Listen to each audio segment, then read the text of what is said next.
இந்த நாட்களில் தொடர்ந்தும் நான் வேதத்தில் இருக்கிற தேவனுடைய கண்கள் பதிந்த சில முக்கியமான தேவ மனிதர்களை குறித்து நான் பேசிக்கொண்டு வருகிறேன். எல்லாம் பேச முடியாது, ஆனால் அவர்களுடைய வாழ்க்கையில் இருந்து நாம் எங்களுக்குள்ளே எடுத்துக்கொள்ளக்கூடிய ஒரு சின்ன ஒரு கருப்பொருள், மெதுவாக சத்தியத்தை அறிந்து மெதுவாக சத்தியங்களை ஒன்றன் பின் ஒன்றாக நாம் எங்களுக்குள்ளே நாம் எடுத்துக்கொள்ளும் போது நாங்கள் சிறப்பான மனிதர்களாய் கர்த்தருக்காக நாங்கள் மாறுவோம். இந்த செய்தி எல்லாம் ஒரு வார்த்தையிலே தங்கி இருக்கிறது. ஒரு மூல வார்த்தையை வைத்து இவற்றை நான் உங்களோட பேசிக்கொண்டிருக்கிறேன். 2 நாளாகமம் 16:9 வேதம் சொல்லுகிறது, தம்மை பற்றி உத்தம இருதயத்தோடு இருக்கிறவர்களை, ஆண்டவரை குறித்து ஆண்டவர் மேல உண்மையாக உத்தமத்தோட தேவனை தேடுகிறவர்கள், பின்பற்றுகிறவர்கள் எவர்களோ அவர்களுக்கூடாக தம்முடைய வல்லமையை விளங்க பண்ணும்படி இந்த பூமியில தேவன் தம்முடைய கிரியைகளை மனிதருக்கூடாகத்தான் செய்வார். அவராக வந்து செய்ய மாட்டார். ஆகவே அவர் தம்முடைய கிரியைகளை நடப்பிப்பதற்காக அவர் உலகத்தில் இருக்கிற மனிதர்கள் மேலாக அவருடைய கண்கள் உலாவிக் கொண்டு இருக்கு. விசேஷமா யார் மேலண்டா, எவர்கள் அவரை உத்தம இருதயத்தோடு தேடுகிறார்களோ அவர்கள் மேல. ஸோ இன்றைக்கு தேவன் உங்களை வல்லமையாக பயன்படுத்த அவர் சித்தமாக இருக்கிறார். இன்றைக்கு அவர் உங்களை ஒரு பெரிய ஆசீர்வாதமாக இந்த பட்டணத்துக்கு, இந்த தேசத்துக்கு, இந்த உலகத்துக்கே ஒரு பெரிய ஆசீர்வாதமாக உங்களுடைய குடும்பத்தில், உறவுகள் மத்தியில், நண்பர்கள் மத்தியில் ஒரு பெரிய ஆசீர்வாதமாக தேவன் உங்களை நிறுத்துவதற்கு அவர் வல்லவராக இருக்கிறார். ஆகவே இந்த வசனம் சொல்லுகிறது, தம்மை பற்றி உத்தம இருதயத்தோடு இருக்கிறவர்களுக்கு தம்முடைய வல்லமையை விளங்க பண்ணும்படிக்கு கர்த்தருடைய கண்கள் பூமியெங்கும் என்னவாம் உலாவிக் கொண்டு இருக்கிறது. இந்த வசனத்தை எல்லாரும் சேர்ந்து வாசிக்கிறீங்களா? 1 2 3. தம்மை பற்றி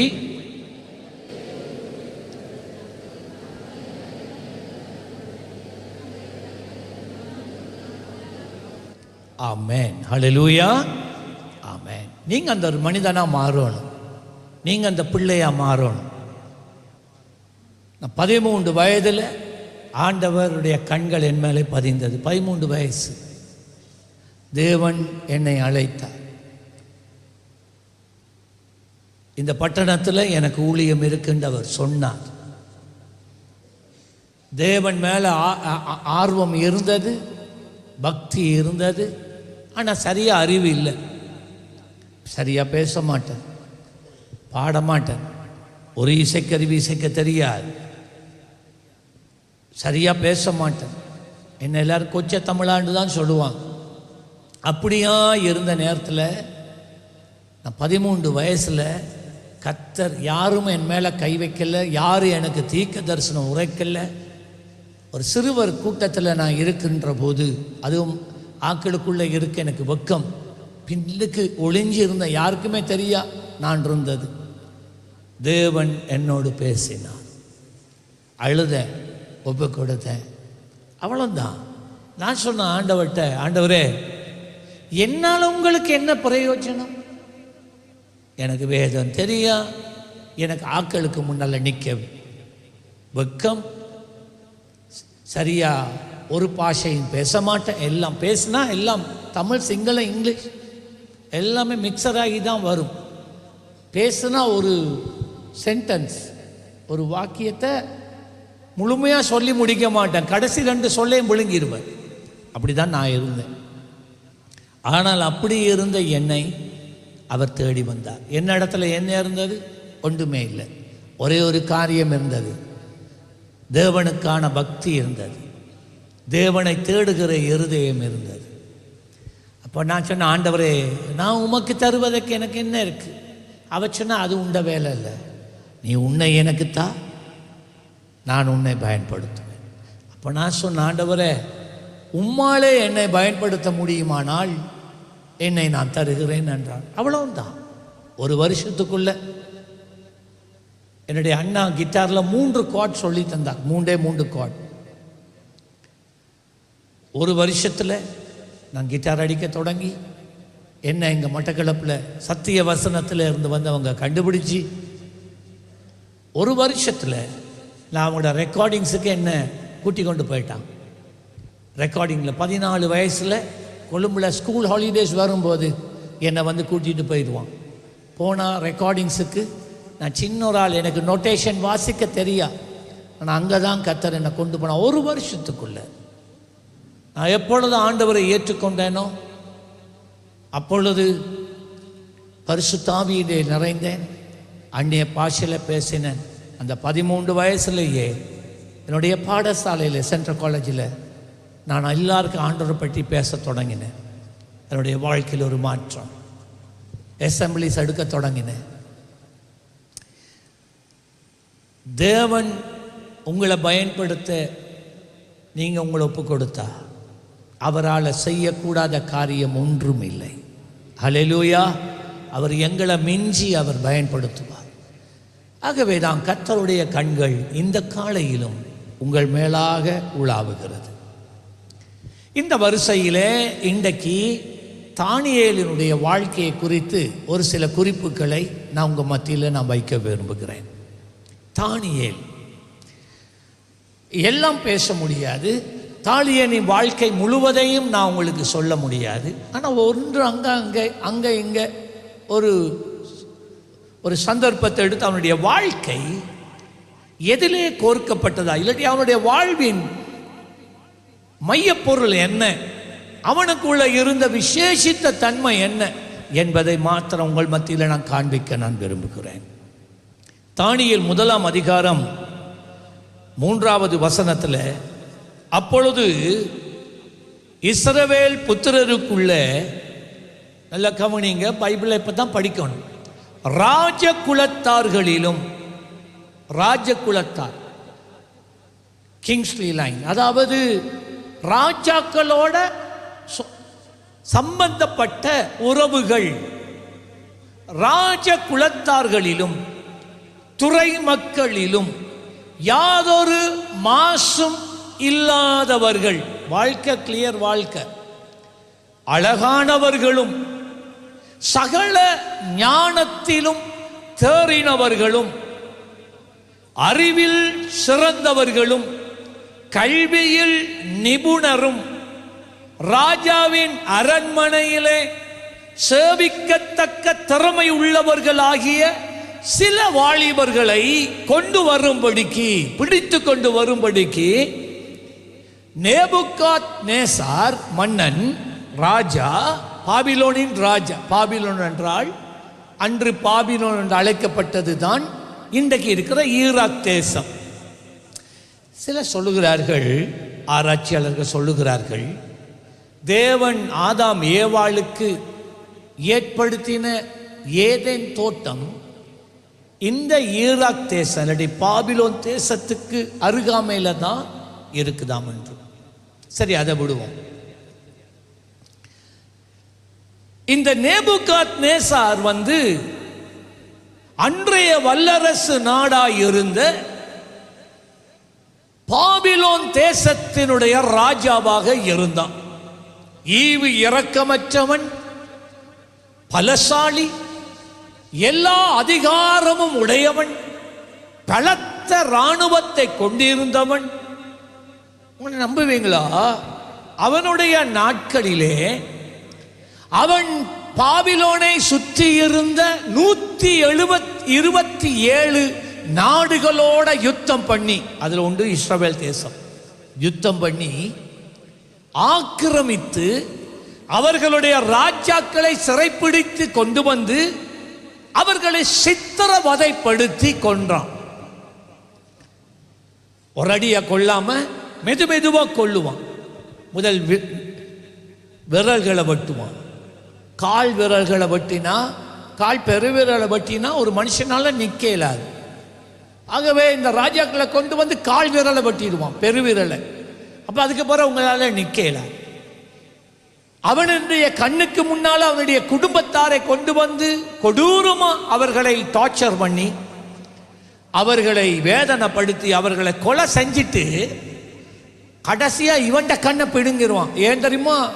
நீ பார்த்த காட்சி, கடைசி காட்சி அதா இருக்கட்டும், அதுதான் உண்ட மண்டையில இருந்து மென்டல் டார்ச்சர் கொடுத்து அந்த வேதனையிலேயே நீ அழிந்து போக வேண்டும். அப்படியெல்லாம் ராஜாக்களை பிடிச்சி கொடூரமாக நடத்தினவன் தான் இந்த நேபுகாத்நேசர்.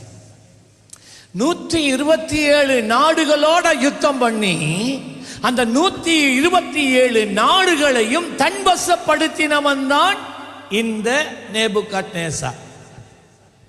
இன்னைக்கு ரஷ்யா யுக்ரைனோட சண்டை பிடிக்குது. ஏன்? தன்வசப்படுத்த. கிரிமியா என்று சொல்லப்பட்டதான இன்னொரு தேசத்தோட அதோட அண்டைய நாடு சண்டை பிடிச்சி அதை மேற்கொண்டு தன்னுடைய கட்டுப்பாட்டுக்குள்ளே எடுத்து, இப்படி பல தேசங்கள் அது தண்ட கட்டுப்பாட்டுக்குள்ளே எடுத்துட்டு அது சொல்லுது. இப்போ நீங்கள்லாம் ரஷ்யா என்று சொல்கிற மாதிரி அன்று பாபிலோனியர்கள் 127 நாடுகளை தம்பசப்படுத்தி அவர்களை பாபிலோன் என்று அழைத்தார்கள். இந்த வரிசையில் தான் இப்படியாக தேசங்களோட யுத்தம் பண்ணி வரும்போது இவனுடைய கண்கள் யூதேயாவின் மேலே, இஸ்ரவேல் மேலாக பதிந்தது. 3 தடவை அவன் இஸ்ரவேல் தேசத்தோட யுத்தம் பண்ண வருகிறான். முதலாவது தடவை அவன் யுத்தம் பண்ணி சுமார் 7000 வாலிபர்களை சிறைப்படுத்தி அவர்களை பாபிலோனுக்கு கொண்டு போயிட்டான். அந்த முதலாவது சிறையிருப்பிலே போனவர்கள் தான் இந்த தானியேல், ஷாத்ராக், மேஷாக், ஆபேத் நேகோ, நெகேமியா, எஸ்ரா போன்றதான இவர்கள் அந்த முதலாவது ஆக்கிரமிப்பின் போது அவர்கள் பாபிலோனுக்குள்ளே அடிமைகளாக கொண்டு போகப்பட்டார்கள். யாரை பிடிச்சு கொண்டு போனாங்க தெரியுமா? ராஜகுலத்தார். அப்படின்னா செல்வந்தர்கள், ராஜாக்களோட சம்பந்தப்பட்ட குடும்பங்கள், அவர்களை இவர்கள் கொண்டு போனார். இப்ப தானியேல் அதுல ஒருவன். இப்ப முதலாவது கிறிஸ்துவுக்கு முதல் 605ஆம் ஆண்டில், கிறிஸ்துவுக்கு முன் இயேசு வருவதற்கு முன்ன 605 ஆண்டுகளுக்கு முன்ன 605 ஆண்டுகளான போது முதலாவது தடவை இஸ்ரவேலுக்கு விரோதமாக போய் யுத்தம் பண்ணி அதில் இருக்கிற வாலிபர்கள் 7000 பேரை பிடிச்சிட்டு போயிட்டான். இரண்டாவது சரித்திரம். கிறிஸ்துவுக்கு முன் 597ஆம் ஆண்டு, ஏற்கனவே அப்படின்னு சொன்னால் ஒரு 8 வருஷங்களுக்கு பிறகு இரண்டாவது தடவை இவன் போகிறான். போயிட்டு எருசலேம் நகரத்தை கைப்பற்றுகிறான். எருசலேம் நகரத்தை கைப்பற்றி அதை தீக்கிரையாக்கி அங்கே இருக்கிற ஜனங்களை கொலை செய்து அநேகரை அடிமைகளாக ஆயிரக்கணக்கிலே கொண்டு போயிட்டான். மூன்றாவது 586, கிறிஸ்துவுக்கு முன் 586, 96, இன்னொரு 9 வருஷத்துக்கு பிறகு மூன்றாவது தடவை அவன் இஸ்ரவேலை ஆக்கிரமித்தான். அதுவரைக்கும் எருசலேமிலே தேவனுடைய ஆலயம், சாலமோனினால் கட்டப்பட்ட தங்கத்தால் மூடப்பட்ட, சுவரெல்லாம் தங்கம் தால் மூடப்பட்ட தேவ ஆலயம் இருந்தது. இந்த பாபிலோனின் ராஜா நேபுகாத்நேசர் அவன் அந்த தேவனுடைய ஆலயத்தை எரித்தான், அலங்கத்தை எரித்தான். அதில் எரிந்து கொட்டுகிற அவ்வளவு தங்கத்தையும் தேவனுடைய பலிகளை செலுத்தும் படிக்கான பணிமூட்டுக்கள் அதெல்லாம் பிரதிஷ்டை பண்ணப்பட்டவைகள். அது மனுஷன் தொடக்கூடாது, பிரதான ஆசாரியன் மாத்திரம்தான் அதை தொடலாம்.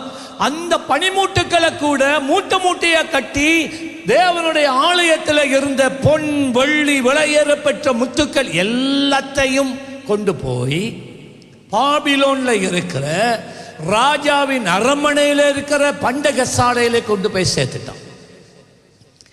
தேவனுடைய ஆலயம் தாவீதின் மகன் சாலமோன் கட்டின ஆலயம் தரமட்டமாயிற்று. ஓகே, இப்படியான ஒரு காலகட்டத்தில் தான் தானியேல் அடிமையாக போயிருக்கிறான்.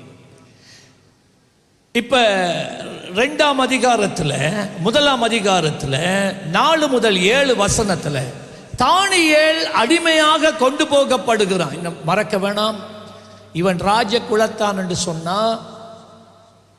இவன் ஒரு ஐசுவரியவான். சமுதாயத்தில் செல்வந்தர்கள், படித்தவர்கள், ஞானத்திலும் அறிவிலும் சிறந்தவர்கள், மிகவும் அழகானவர்கள்.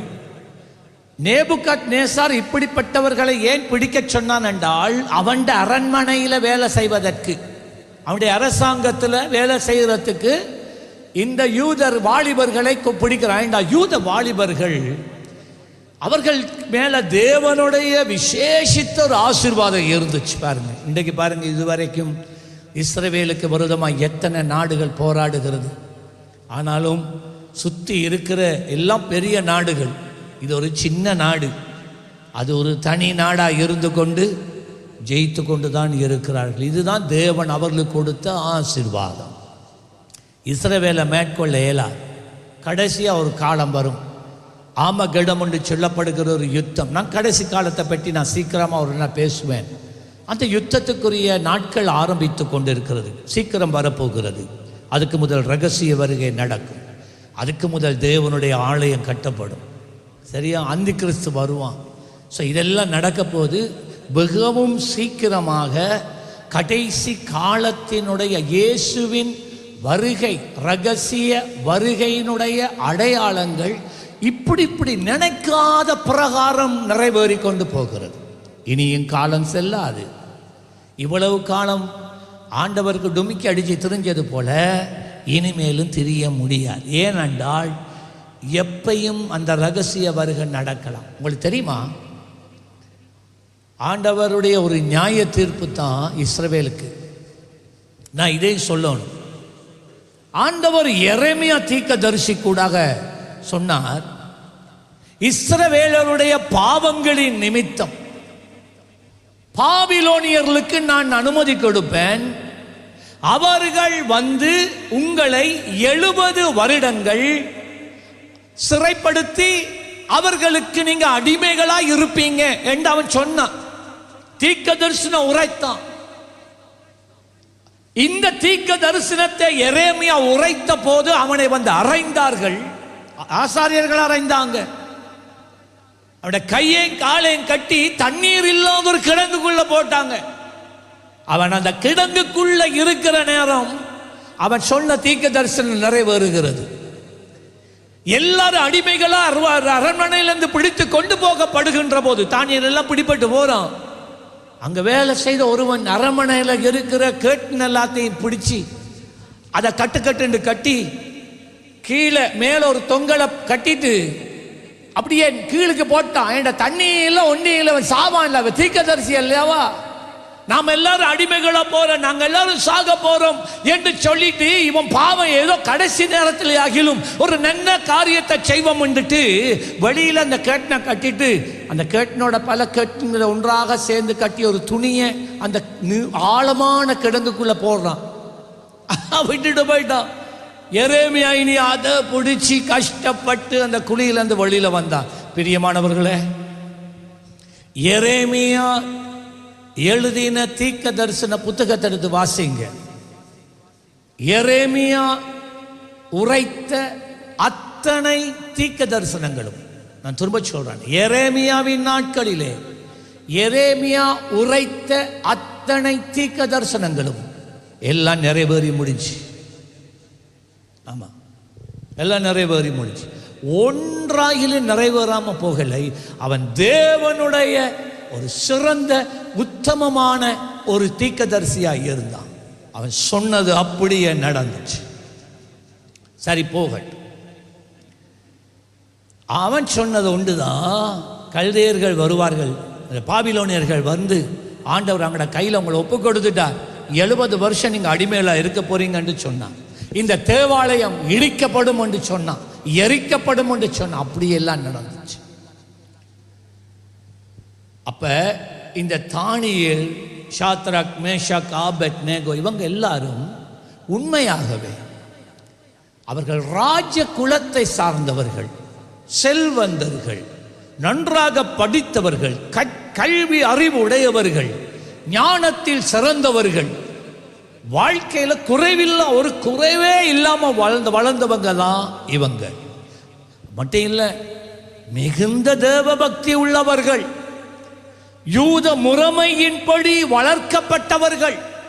இப்ப இவங்கெல்லாம் அடிமையில போயிட்டான். இப்ப இவர்களை கொண்டு போயிட்டு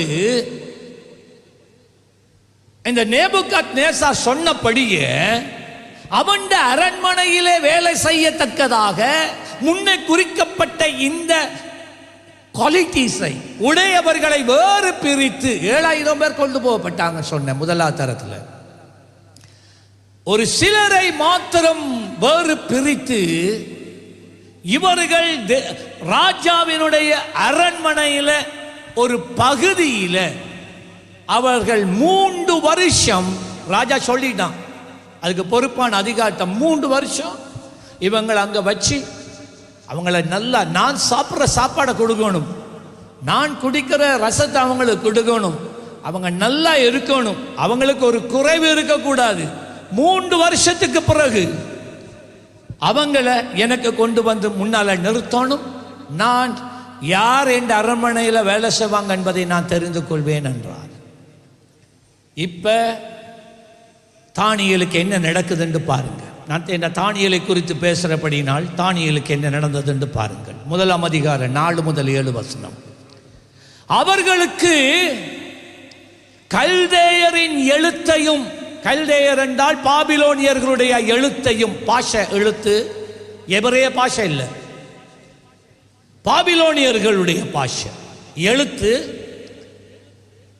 எழுத்தையும் பேசுறதுக்கு பாஷையையும் கற்றுக் கொடுக்கவும் ராஜா தன் பிரதானிகளின் தலைவனாகிய அஸ்பேனாசுக்கு கற்பித்தான். ராஜா தான் உண்ணும் போஜனத்திலேயும் தான் குடிக்கும் திராட்சை ரசத்திலேயும் தினமும் ஒரு பங்கை அவர்களுக்கு நியமித்து அவர்களை 3 வருஷம் வளர்க்க, அதன் முடிவிலே அவர்கள் ராஜாவுக்கு முன்பதாக நிற்கும்படிக்கு செய்யும்படி கட்டளையிட்டான். இப்ப இன்னொரு காரியம் நடக்குது. இப்ப என்னது, எல்லாம் கலாச்சாரம் மாறிட்டு, அந்நிய தேசம், நீ உனக்கு இஷ்டமானபடி இனிமேல் வாழ இயலாது. இவன் இந்த பாபிலோன் ராஜா என்ன தெரியுமா செய்தான், உண்ட பாஷையை நீ மறக்கணும், அதான் செய்தான். உண்ட கலாச்சாரத்தை, யூத கலாச்சாரத்தை நீ மறக்கணும். இனிமேல் நீங்க நீ பாபிலோன்ல இருப்பீங்க, நீ பாபிலோன் கலாச்சாரத்தை தான் நீங்க பின்பற்றணும். அடுத்தது, நாங்க சாப்பிட்ற ஆகாரம் தான் நீங்க சாப்பிடணும். நீங்க யூதர்கள் உங்களுக்கு விளக்கி வச்ச ஆகாரம் இங்கெல்லாம் இல்லை, எல்லாம் சாப்பிடுவோம் நாங்க. யூதர்கள் பண்டி சாப்பிட மாட்டாங்க. நிலத்திலேயும் ஆண்டவர் போட்ட கற்பனை, நிலத்திலேயும் தண்ணீரிலும் வாழ்கிற எதையும், ஆமை போன்றதான காரியங்களை சாப்பிட தடை. இப்படியான பல ஆகாரங்கள் தடை விதிக்க, அசுத்தம் என்று சொல்லி ஆண்டவர் அவற்றை விளக்கி வைத்தார். அந்நிய தேவர்களுக்கு படைக்கப்பட்ட ஆகாரங்கள், விக்கிரகங்களுக்கு படைக்கப்பட்ட ஆகாரங்கள் ஒன்றும் வாய்க்குள்ள வரக்கூடாது, வீட்டுக்குள்ளேயும் வரக்கூடாது. ஆண்டவர் போட்ட கற்பனை இது. ஆகவே இவ்விதமாக வளர்ந்தவங்களுக்கு இப்ப இந்த ராஜா சொல்றான், எந்த மேஜையில் எனக்காக நான் சாப்பிட்ற சாப்பாட்டை தான் அவங்களுக்கும் கொடுக்கணும், நான் குடிக்கிற ரசத்தை தான் அவங்களும் குடிக்கணும். விளையாண்டா, நாங்க பேசுற பாஷை தான் இனிமேல் அவங்க பேசணும், நாங்க எழுதுற எழுத்து தான் இனி அவங்களோட எழுத்தா மாறணும். எபிரேய பாஷைய மறந்துரு, எபிரேய எழுத்துக்களை மறந்துரு, எபிரேய சாப்பாட்டை மறந்துரு, எபிரேய கலாச்சாரத்தை மறந்துரு. நாங்க பாபிலோனியர்கள், நாங்க சேவிக்கிற தெய்வம் மர்டாக் என்று சொல்லப்பட்ட ஒரு தெய்வம். அதுக்கு தமிழ் வசனம் கிடையாது, மர்டாக். இதுதான் நம்ம தெய்வம். நிறைய தெய்வங்கள் இருந்தது பாபிலோன்ல, அதுல ஒன்று மெயின் தெய்வம் இதுதான். இதைத்தான் நீங்க வணங்கணும். உங்களோட தெய்வங்களை வணங்கலாம், பலிபீடம் கட்டலாம். உங்களுக்கு தெரியுமா, இஸ்ரவேல் ஜனங்கள் அடிமைகளாக பாபிலோனுக்கு கொண்டு போகப்பட்டு அங்கே கர்த்தருக்கென்று 70 வருஷங்கள் ஒரு பலிபீடமாகிலும் கட்ட அவர்களுக்கு அனுமதி இருக்கவில்லை. ஒரு பலிபீடம் என்றாலும் கட்ட ஆண்டவருக்கென்று பலியிட அனுமதி கிடையாது. இப்போ எஸ்ரா பைபிள் இருக்கல, எஸ்ரா எல்லாரும் யார் தெரியுமா? ஆசாரியர்கள். சகரியா அவன் ஒரு ஆசாரியன் தெரியுமா? பழைய ஏற்பாட்டு கடைசி புத்தகங்களை வாசிங்க. மீகா ஒரு ஆசாரியன். இவர்கள் எல்லாம் அடிமைகளாய் கொண்டு போகப்பட்டார்கள். ஆனால் அவர்கள் தேவனை சேவிப்பதற்கு அனுமதி இல்லை. தேவனுக்கு ஒரு பலிபீடம் கட்டவோ தேவனுக்கு பலிகளை செலுத்தவோ அனுமதி இல்லை. ஓய்வு நாள் நீ அனுசரிக்கவே முடியாது. நீங்க எல்லாரும் எங்கட தெய்வத்தை தான் சேவிக்கணும். நெகேமியாவும் அப்படித்தான். 7ஆம் வசனம் கடைசி என்ன தெரியுமா செஞ்சா? இந்த யூத வாலிபர்களுடைய பெயர்களையே மாத்திரம். இப்ப நாங்க போல இல்லை, எங்கட பெயர்களை போல இல்லை அவர்களுடைய பெயர்கள். யூதர்கள் தேவனுடைய ஜனங்கள் ஒரு பிள்ளை பிறக்கிறதுக்கு முதலே அந்த பிள்ளை எப்படிப்பட்டதாக இருக்கும், அந்த பிள்ளையினுடைய எதிர்காலம் எப்படியாக இருக்கும், அந்த எதிர்காலம், அந்த வாழ்க்கை, இவன் வாழப்போகின்ற வாழ்க்கையை வச்சு ஆண்டவர் அவர்களுக்கு அவங்க தகப்பனுக்கு வெளிப்பாட்டை கொடுப்பார். அந்த வெளிப்பாட்டை வச்சு அந்த பேரை சூட்டுவாங்க. அப்ப அவங்களோட பேர் அவர்களுடைய வாழ்க்கையின் தீர்க்க தரிசனம். நீ எப்படிப்பட்டவன் விளங்கிட்டா? இன்றைக்கு நாங்க எங்களுக்கு இஷ்டமானபடி பேரை வச்சுட்டு போறோம். ஆண்டுடைய பிள்ளைகள் அப்படி இல்லை. அவர்கள் தகப்பன்மார் கர்த்தர் பாதத்தில் இருப்பான்.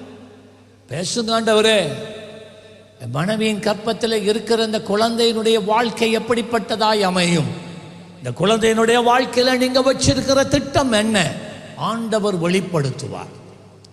அதை வச்சு அவங்க பேரை சூட்டுவாங்க. ஆகவே இந்த பேர் சாதாரண பெயர் அல்ல. தானியேல் என்றால் தேவன் என்னுடைய நியாயாதிபதி. நல்லா விளங்கிக் கொள்ளுங்க. தானியேலுக்கு அவனுடைய பெற்றோர் தகப்பன் சூட்டின பெயர் என்ன தெரியுமா?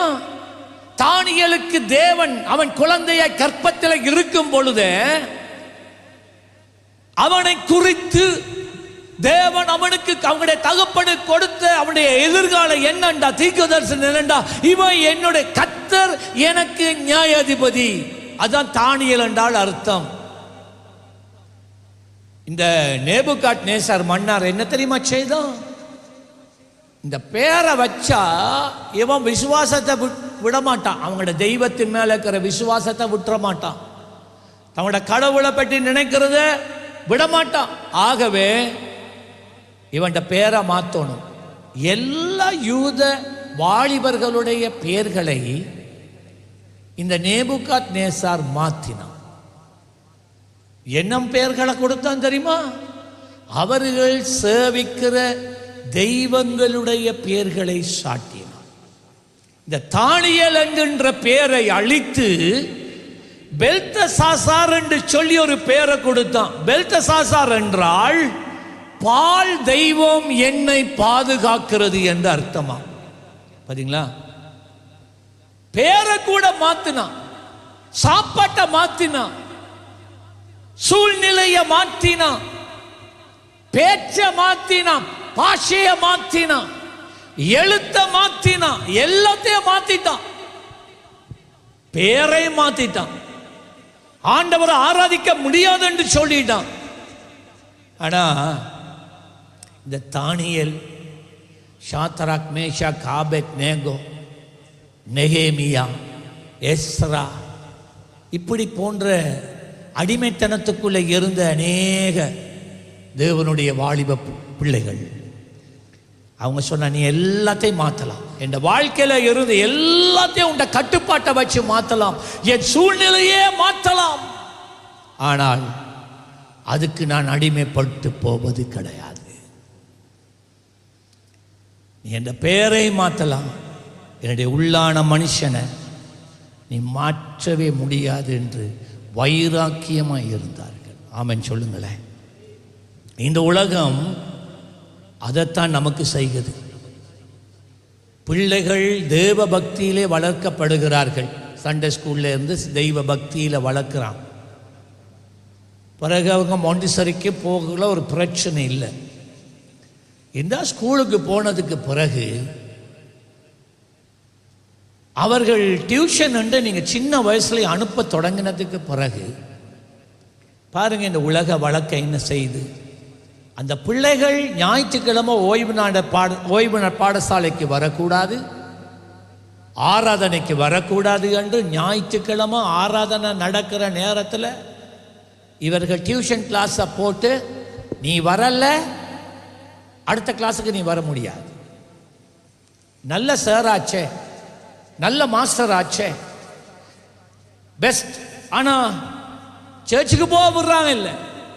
இதான் இந்த உலகம். இன்றைக்கு எத்தனை பெற்றோர் இந்த உலகத்தினுடைய நெருக்கத்துக்கு நீங்க உங்களோட பிள்ளைகளையும் உங்களையும் நீங்க விட்டுட்டீங்க. நல்லா வைராக்கியமா வளர்ந்த பிள்ளைகள் இப்ப ஒரு தொழில் கிடைச்சி வேலைக்கு போயிட்டான். அங்க போனா அவர்களுடைய அதிகாரிகள் விக்கிரகங்களுக்கு பூ வைக்க சொல்லுகிறதும், அதை துப்புரவாக்க சொல்றதும், சந்தன குச்சிகளை போட சொல்றதும், அவர்களுடைய விசேட நாட்கள் வரும்போது வேணுமென்று இந்த ஆவிக்குரிய இயேசுவை விசுவாசித்து சேவிக்கிற பிள்ளைகளுக்கு அந்த காரியங்களை கோலம் போடுறது, அந்த சரஸ்வதி பூசையா, அந்த பூசையா, இந்த பூசை என்று சொல்லி அதுக்காக செய்ய பண்ணுறது. அன்றைக்கு லீவ் போட இல்லை. லீவ் போட்டால் நாங்கள் ஆக்ஷன் எடுப்போம், கட்டாயம் வந்து ஆகணும். ஸ்கூல் டீச்சர்ஸுக்கு இது நடக்குது. ஆவிக்குரிய தேவனுடைய பிள்ளைகள், டீச்சர்ஸாக இருக்கிற அநேக பிள்ளைகள், ஏ லெவல் படிக்கிற ஆவிக்குரிய அநேக பிள்ளைகள் பலாத்காரப்படுத்தப்படுகிறார்கள். எங்கட நாட்களே அது நடந்தது தான். ஒருவேளை இப்போ நடக்கிற மாதிரி அப்படி அந்த நாட்களில் ஆவேசமாக இருக்கலன்ட்டு நான் நினைக்கிறேன். ஆனால் எங்களுக்கு அழுத்தங்கள் இருந்தது. நீங்கள் ஸ்கூலுக்கு வரணும், அந்த பூஜையில் நீங்கள் வந்து இருக்கணும், புக்கை சாப்பிடணும். நாங்கள் போகல, ஏன்னா நான் ரட்சிக்கப்பட்டுட்டேன். விசுவாசத்தின் நிமித்தம் நான் கட்டின ஆவிக்குரிய பிள்ளையை தான் நான் கட்டுவேன், அந்நிய நுகத்தில் நான் சம்பந்தம் பண்ண மாட்டேன் என்று சொல்லி வைராக்கியத்தோடு பெற்றோர்கள் இருக்கும்போது, பிள்ளைகள் இருக்கும்போது வயது போகிறது. உறவுகளால் மிகுந்த நெருக்கம், அழுத்தம் உண்டாகிறது. வயசு போகுது பாஸ்டர், 35 ஆயிட்டு பாஸ்டர், 36 ஆயிட்டு பாஸ்டர், 37 ஆயிட்டு பாஸ்டர். ஆகவே ஒன்று செய்ய இயலாது. நான் ஆண்டவருக்கு சான்ஸ் கொடுத்தேன், அவர் என் வாழ்க்கையில் ஒன்றும் செய்யலை. ஆகவே விக்கிரகத்தை சேவிக்கிற என்னொருவனுக்கு போய் கழுத்தை கொடுக்கிறது. அழுத்தங்கள். அன்றைக்கு இதை பார்க்கிலும் பெரிய அழுத்தம் தானியேலுக்கு வந்தது. யாரால? உலகத்திலே காணப்படக்கூடிய கொடூரமான ராஜாவால வந்தது. தப்பி போக இயலாது. அடிமையாக இருக்கிறான், சிறைப்பட்டு இருக்கிறான், அரண்மனையிலே இருக்கிறான், அங்கே அழுத்தம் வருகிறது. அப்படி இருந்தும்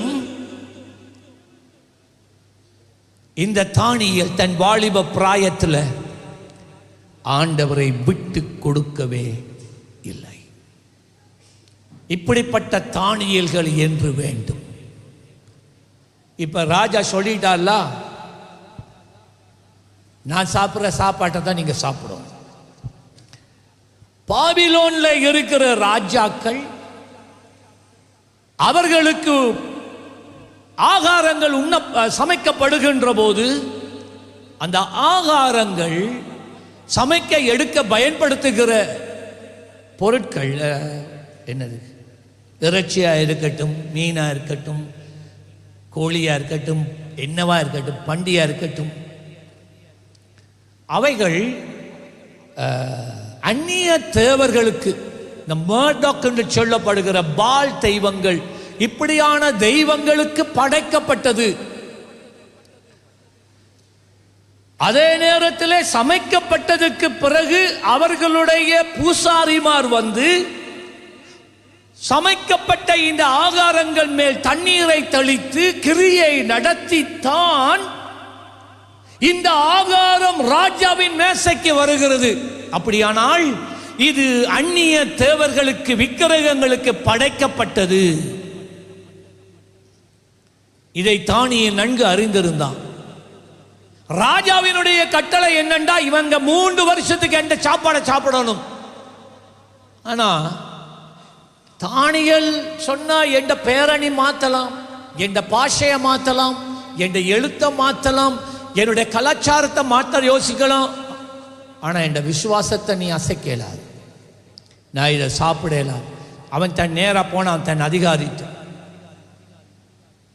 அவன் போய் சொன்னா, என்னவன் ராஜகுலத்தான் தானே, அவனுக்கு ஒரு ஹைஃபை, அவனுக்கு அந்த விசுவாசம் ஒரு பக்கம், மற்றது அவன் அதிகாரத்தில் வளர்ந்தவன். அவன் போய் இந்த அதிகாரிகிட்ட போய் சொன்னான், கேளு, இந்த ஆகாரம் நாங்கள் சாப்பிட மாட்டோம். எப்படி இருக்காது? நீங்க சொல்லுவீங்களா? ஒரு அந்நிய இடத்துல படைக்கப்பட்டது உங்களுக்கு முன்னால கொண்டாந்து வச்சிருக்கு, நான் என்ன செய்ய பார்த்தேன், ஆசீர்வதித்து நான் சாப்பிட்டேன் பாஸ்டர், அப்படிதான் நாங்கள் சொல்றோம். அவன் சொன்னா இல்லை. அவன் சொன்னா, நான் ஒரு காரியம் மட்டும் கேட்குறேன் உங்கள்கிட்ட, எங்களுக்கு பருப்பு வகை, கௌப்பி, பயறு, கடலை, இப்படியான பருப்பு வகையான இதை மட்டும் வேணுமெண்டா கொஞ்சம் தாளிச்சு எங்களுக்குண்டு ஸ்பெஷலாக அதை தாங்க 3 வருஷம் நாங்கள் சாப்பிட்றோம். நாங்கள் என்ன சொல்லுவோம், இஸ்ரவேல் ஜனங்களை சொன்னாங்க, பரலோக மன்னாவை கொடுத்தா. மன்னாவா? இது என்ன, இது ஒரே மன்னா மன்னா மன்னா மன்னா ரொட்டி, மன்னா அப்பம், மன்னா. அவங்களுக்கே அழுத்து போயிட்டு. ஆனா இவங்க என்ன தெரியுமா சொல்றாங்க, நல்லா வீட்டில் இருந்து நல்லா சாப்பிட்ட பிள்ளைகள், விதவிதமான ஆகாரம் சாப்பிட்ட பிள்ளைகள் இல்ல, தீட்டுப்பட இயலாது. நான் சொல்றத கேளுங்க. தானியேல் 1 அதிகாரம் 8 வசனத்துல, தானியேல், இதான் முக்கியமான திறவுகோல் வசனம். தானியேல் ராஜாவின் போஜனத்தினாலும், இல்லைங்களா, தானியேல் ராஜாவின் போஜனத்தினாலும், அவர் பானம் பண்ணும் திராட்சரசத்தினாலும். நான் சாராயம் குடிக்கிறல பிரதர், பியர் மட்டும்தான். போத்தல்ல வார பியர் இல்லை பிரதர், கேன்ல வார பியர். அப்ப போத்தல்ல வார பியர் வேற, கேன்ல வார பியர் வேறையா? சாராயம் வேற, கசிப்பு வேறையா?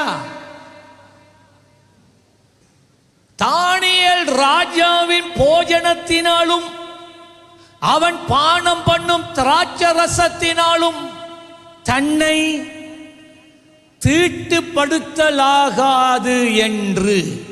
பாத்தீங்களா? அவன்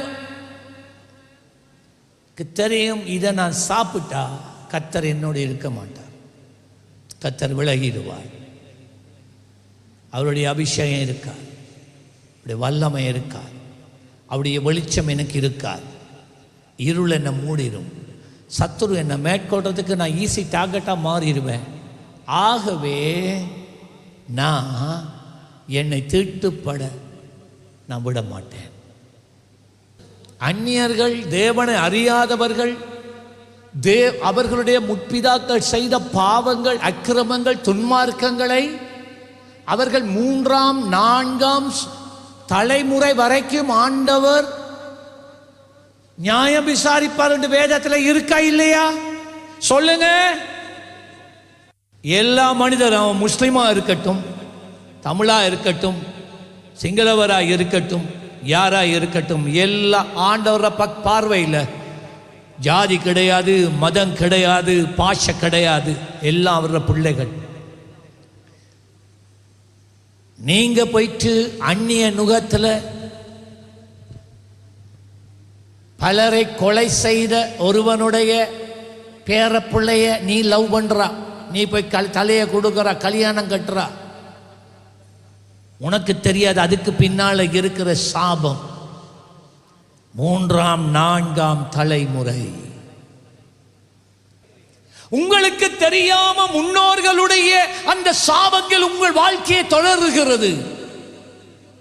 அதான் தானியேல் சொன்னான், ராஜாவின் போஜனத்தினாலே, அவர் பண்ணும் திராட்சை ரசத்தினால, பானத்தினால தன்னை தீட்டுப்படுத்தலாகாது என்று தன் இருதயத்தில் என்ன செய்தான்? எல்லாம் அந்த தீர்மானத்தில் தான் இருக்கு. எத்தனை முறை உங்களுக்கு சத்தியம் சொல்லப்படுகிறது, நீங்களும் கேட்குறீங்க தான், ஒப்பு கொடுங்கண்டா, ஒப்பு கொடுக்க விருப்பம் இல்லை, ஒப்பு கொடுக்க விருப்பம் இல்லை. அடுத்த முறை பார்ப்போம், அடுத்த முறை பார்ப்போம். உங்களுக்கு தெரியுமா, சில நேரம் அடுத்த முறை வராது உங்களுக்கு, அதோடையே நீங்கள் மடிஞ்சு போயிடுவீங்க. வாழ்க்கையில் உங்களை அறியாத ஒரு சக்தி உங்களுக்கு எதிராக உங்களோட வாழ்க்கையில் செயல்படுது. எதனால? நீ கொடுத்த இடம், நீங்க கொடுத்த இடம். தன் இருதயத்தில் தீர்மானம் பண்ணிக்கொண்டு தன்னை தீட்டுப்படுத்தாதபடி பிரதானிகளின் தலைவனிடத்திலே வேண்டிக் கொண்டான். தேவன் அவனோடு இருந்ததினால். நான் சொல்றேன்னா, அபிஷேகத்தை இழக்கக்கூடாது, அபிஷேகத்தை இழக்கக்கூடாது. நீங்க ஆராதனைக்கு வாரீங்க, ஆராதனை நேரத்தில் செய்தியை கேட்குற நேரத்தில் தேவனுடைய ஆவி உங்கள் மேலே இறங்குது, உங்களுக்குள் அபிஷேகம் இறங்குது. நீங்கள் அறியறீங்களோ இல்லையோ அது வேறு விஷயம். ஒரு அபிஷேகம் உங்களுக்குள்ள இறங்குது. அந்த அபிஷேகத்தை நாங்கள் காத்துக்கொள்ளணும். நீங்கள் தீட்டான காரியங்களை செய்தா, தீட்டானதை சாப்பிட்டா அந்த அபிஷேகம் இழந்துருவீங்க. இந்த அபிஷேகம் இருந்தா நீங்க போற எல்லா இடத்துல யாரா இருக்கட்டும் உங்களுக்கு தயவு கிடைக்கும், உங்களுக்கு தயவு கிடைக்கும். தெரியுமா, எங்களுடைய ஊழியக்காரன் 90ஆம் ஆண்டு விட்டுட்டு போயிட்டான். ரவுண்ட் அப் பண்ணி அநேக வாலிப பிள்ளைகளை பிடிச்சு கொண்டு போயிடுவான். நம்முடைய சபையில் வேறு சபைகளும் தான் ரவுண்ட் அப் பண்ணி கொண்டு போயிடுவான். நானும் ஒரு வாலிபன் தானே அப்ப. ஆனா உங்களுக்கு தெரியுமா, எங்கட வயசு நிரம்பினவர்களைத்தான் அவர்கள் பிடித்து கொலை செய்கிறார்கள். ஆனா இப்ப அவர்களை விடுதலை செய்வதற்கு நாம் போகணும். ஏண்டா, நான் பாசராச்சே, நான் ஊழியக்காரனாச்சே. அப்ப எல்லாம் பாசர்ன்னு சொல்றல, பிரதர்ன்னு தான் சொல்லுவோம். இப்பதான் கண்டறியாத ஒரு பாஸ்டர் வந்திருக்கு. பிரதர், நாங்க ஊழியக்காரனாச்சே, நாங்க தானே போகணும். எனக்கு நல்ல ஞாபகம், ஒரு நாள் நானும் சௌரம் விஜயனும் புஷ்பாஞ்சலி கையை உயர்த்தி காட்டும், அவங்களோட வீடு இருந்தது இந்த திருப்பரந்தூர், அங்கே ஊரணி பக்கம் போகிற அந்த முதலாவது ஜங்ஷனில் மூல வீடு. இப்போ இருக்கிற மாதிரி அப்பெல்லாம் வீடுகள் கிடையாது, சின்ன ரோடுகள் தான், வீடுகள் கிடையாது, எல்லாம் குடிசைகள். அப்போ அவங்களோட வீட்டுக்கு நாங்கள் கூட்டம் நடத்தணும். அந்த நாட்களில் வீட்டு கூட்டம் மத்தியானம் 3 மணிக்கு வீட்டு கூட்டம். அப்போ நானும் விஜயனும் வாரம் செல்வநாயம் ரோட்டால், செல்வநாயம் ரோட்லேயும் அப்போ பெருசாக இருதேபுரம் ரோட்டால் அப்படியே வாரம். பெரிய வீடுகள் கிடையாது, எல்லாம் குடிசைகள் தான். அதால் தான் வந்து இவங்களோட வீட்டை வந்து கூட்டத்தை நடத்தின உடனே ஆவியானவர் கூட்டம் முடிஞ்ச உடனே நாங்கள் 2 பேரும் சைக்கிளில் ஏறக்குள்ள 2 பேரும் சொன்னோம், நாம் அந்த ரோட்டால் போகக்கூடாது, நாங்கள் மெயின் ரோட்டால் இன்றைக்கு போவோம். வளமே அதான் ரூட் அங்கட. ஸோ நாங்கள் மெயின் ரோட்டால் போகிறோம். மெயின் ரோட்டால் போய் நான் நினைக்கிறேன் இந்த வெள்ளக்குட்டி சந்தியில் பெரிய பொடி சத்தம் ஒன்று கேட்டுட்டு கிரேனேட். அதை தொடர்ந்து தோட்ட வீட்டுக்கள் கேட்டுது. நாங்கள் எடுத்தோம் ஓட்டம் மெயின் ரோட்டால் நிறைய போலீஸு மாமியும். ஆனால் நாங்கள் போய் சேர்ச்சில் சேர்ந்துட்டோம். பிறகு கேள்விப்பட்டோம் அந்த இடத்துல 7 பேர் கொலை செய்யப்பட்டார்கள். போலீஸில் ஒரு சிலர் அவங்க போட்ட எரிந்த குண்டில் கிரனேடில் மறித்து போனாங்க. நாங்கள் வளமையாக போகிற ரோட் தான் அது. ஆவியானவருடைய அபிஷேகம் நம்மோட இருக்கும். அவர் நம்மை வழிகாட்டுவார். அவர் அதிகாரிகள் மத்தியில் தயவு காண்பிப்பார். நாம் எதை செய்தாலும் அங்கே ஆவியானுடைய அபிஷேகம் நம்மை முன்னேற்றத்துக்குள்ள நடத்தும். அதுக்காகத்தான் நாங்கள் எங்களை தீட்டுப்படுத்தாதபடி காத்துக்கொள்ள வேண்டும். ஸோ நீங்கள் இங்கே வாரீங்க, இந்த அபிஷேகம் தான் உங்களை பெரியவனாய் மாற்றும். இந்த அபிஷேகம் தான் உங்களுக்கு வெற்றிக்கு மேலே வெற்றியை கொடுக்கும். இந்த அபிஷேகம் தான் உங்களுக்கு தயவை காண்பிக்கும். ஆனா நாம் பைத்து இந்த விக்கிரகாராதனைகளுக்குள்ள இறங்கி இந்த உலகத்துக்கு ஒத்த வேஷம் தரித்து போனால் நாம் எல்லாத்தையும் இழந்து சாத்தானுக்கு எங்கட வாழ்க்கையில இடம் கொடுத்துருவோமே. அவன் வந்தான வாழ்க்கைக்குள்ள. யோவான் 10:10 என்ன சொல்லுகிறது? திருடன் திருடவும் கொல்லவும் அவனுக்கு அவ்வளவுதான் தெரியும். அதான் அவனுடைய கேரக்டர். திருட கொல்ல அழிக்க. உன் வாழ்க்கையில் இருக்கிறதை திருடுவான், கொல்லுவான், அழிப்பான். அதான் அவனுடைய வாழ்க்கை. ரோமர் 12:2 சொல்லுகிறது, நீங்கள் அருமையான தேவ பிள்ளைகளை, நீங்கள் இயேசுவின் இரத்தத்தால் கழுவப்பட்ட தேவ பிள்ளைகளை, நீங்கள் இந்த பிரபஞ்சத்துக்கு ஒத்த வேஷம் தெரியாமல். ஒரு சின்ன காரியத்தை நான் சொல்றேன். பிள்ளைகளுக்கு தலைமை விட்டுற விஷயத்தை நான் பேசுறேன். அதுக்காக யாரையும் குறிப்பிட்டு நான் பேசல. ஆனால் நான் பேசுகிறேன். இது நான் பேசுகிறேன். இங்கே நான் எல்லா பிள்ளைகளுக்கும் சொல்லுவேன். நானும் பலவிதமான அந்த காலத்தில் ஷகி கட்டு இருந்தது, அந்த கட்டு இருந்து, இந்த கட்டு இருந்தது. ஆனால் எங்களோட தலையிழுப்பு ஒரு நாள் மாறலை. எத்தனையோ ஃபேஷன் வந்து போச்சுது. பெல் பாட்டம்ஸா அதா இதா. நாங்கள் மாறலை. அண்டையில் இருந்து இன்றைக்கு வரைக்கும் படங்களை பாருங்கள் வேணுமெண்டா. இண்டை இதே போலத்தான். நான் மட்டும் இல்லை, நம்முடைய சபையில் அந்த எல்லாருமே, எல்லா வாலிப பிள்ளைகளும் அப்படிதான். இப்ப பாருங்க, சபையில் இப்பதான் பிறந்திருக்கு. இந்த சில நேரம் யோசிப்பேன், இப்பதான் பிறந்திருக்கு, இப்பதான் 6 மாசம் பிள்ளைக்கு, இல்லாட்டி இப்பதான் அந்த பொடி எனக்கு 1 வருஷம். காதுல ஆம்பளை பிள்ளைக்கு தோடு போட்டிருக்கு. என்னையா நீ, உனக்கு என்ன லூசா? உன்ன மண்டல என்ன இருக்கு? நீ சின்ன வயசுலயே ஒரு ஆம்பளைக்கு நீ ஒரு தோடு போட்டா காதுல, 3 வயசுல அவன் டட்டு போடுறதுக்கு தயங்க மாட்டான். இதான் உலக வேஷம்.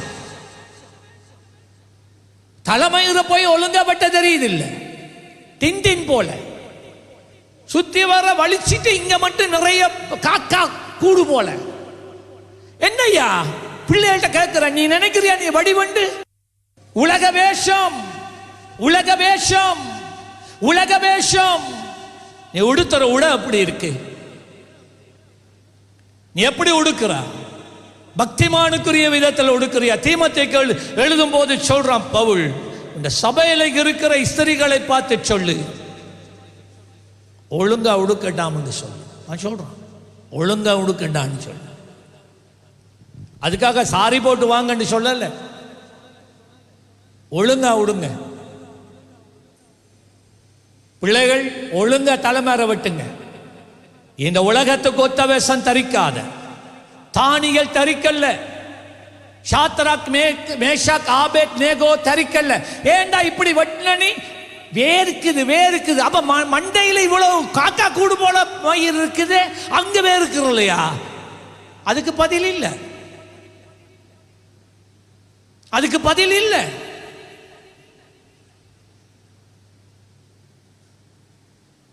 இங்க ஒரு சட்டம் இருக்கு. இந்த மேடையில் ஏறாக்கள் ஒழுங்கா தலைமார் வெட்டுறாம மேல ஏறாது. அந்த ஸ்டைல் இந்த ஸ்டைலோட இந்த மேடைக்கு மேல ஏறாது, அனுமதி இல்லை. நீ யாரா இருந்தாலும் பரவாயில்ல, இந்த மேடைக்கு மேல ஏறுறன்னு சொன்னா ஒழுங்கா ஏறு. ஏனண்டா இங்கே நடக்கிற ஆராதனை வீடியோ உலகம் முழுதும் போகுது. உன்னை எல்லாரும் பார்க்குறாங்க. ஜான் ஜெபராஜ் கிழிஞ்ச கலிசானை போட்டால் அது எனக்கு என்ன? ஜான் ஜெபராஜ் தலையில் டை அடித்தா எனக்கு என்ன? அவன் அடித்த போல நீ அடிக்கணுமா? அவன் சிறைக்கு போயிட்டு வந்துட்டான், நீயும் போயிட்டு வாவேன் அவருக்கா? அதெல்லாம் வேணாம். என்ன அதெல்லாம் வேணாம். அவனை இவனை பார்த்து பின்பற்ற வேண்டாம். வேதத்தில் சொல்லப்பட்டதை பின்பற்று. நீங்கள் இந்த பிரபஞ்சத்துக்கு ஒத்த வேஷம் தெரியாமல், எல்லாம் சொல்லுங்க. ஏன் சீயோனுக்கு கஷ்டமா இருக்கு இது சொல்றதுக்கு? சொல்லுங்க, நான் இந்த பிரபஞ்சத்துக்கு ஒத்த வேஷம் தெரியாமல். இன்னைக்கு இருக்கிறார்கள் வாய் திறக்க இல்லை. எல்லாம் சொல்லுங்க பாப்போம். பக்கத்தால தட்டி சொல்லுங்க, நீங்க இந்த பிரபஞ்சத்துக்கு ஒத்த வேஷம் தரிக்க கூடாது.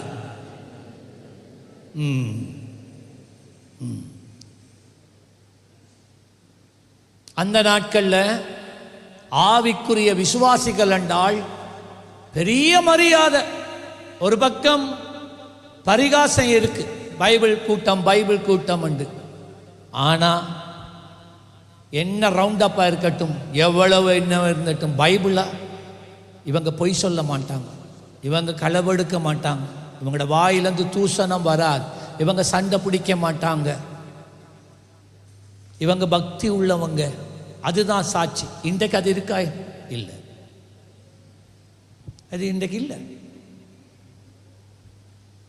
வம்பளக்க மாட்டாங்க. ஆகவே நீங்கள் இந்த பிரபஞ்சத்துக்கு ஒத்த வேஷம் தெரியாமல் தேவனுடைய நன்மை, பிரியம், பரிபூரணமான சித்தம், உன்னை குறித்து தேவன் வைத்திருக்கிற பரிபூரணமான சித்தம் இன்னதென்று பகுத்தறியத்தக்கதாக உண்ட மனசு புதிதாகணும். எப்படி ஒருவன் தேவனுடைய சித்தத்தை அறியலாம்? உன்னுடைய வாழ்க்கையில் இருக்கிற தேவனுடைய சித்தத்தை நீ எப்படி அறியலாம்?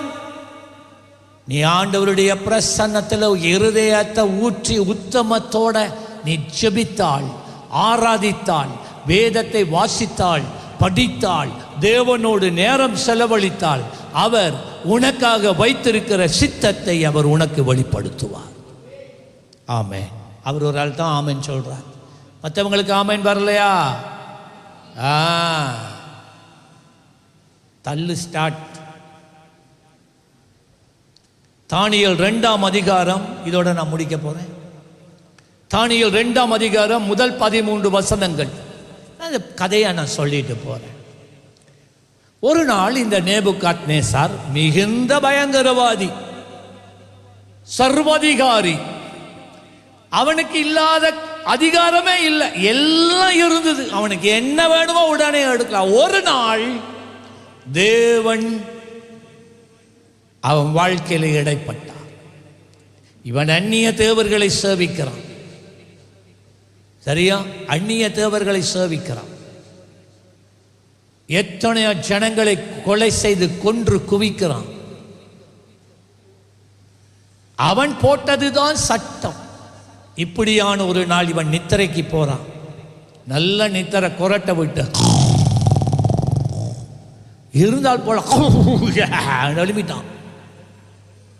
குழப்பம், பயம், சஞ்சலம்.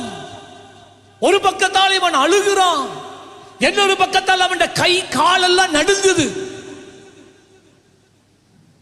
எழுப்பிட்டான். சேவர்கள் ஓடி வர்றாங்க. என்னையா என்னையா என்னையா?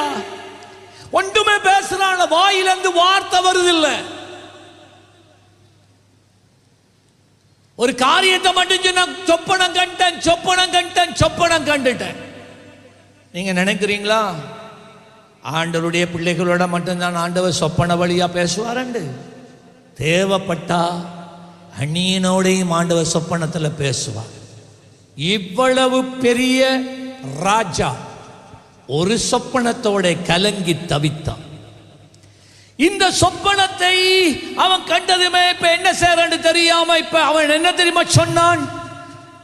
2ஆம் அதிகாரம் 1ஆம் வசனம். நேபுகாத்நேசார் ராஜ்ய பார்வையம் பண்ண 2ஆம் வருஷத்திலே சொப்பனங்களை கண்டான்.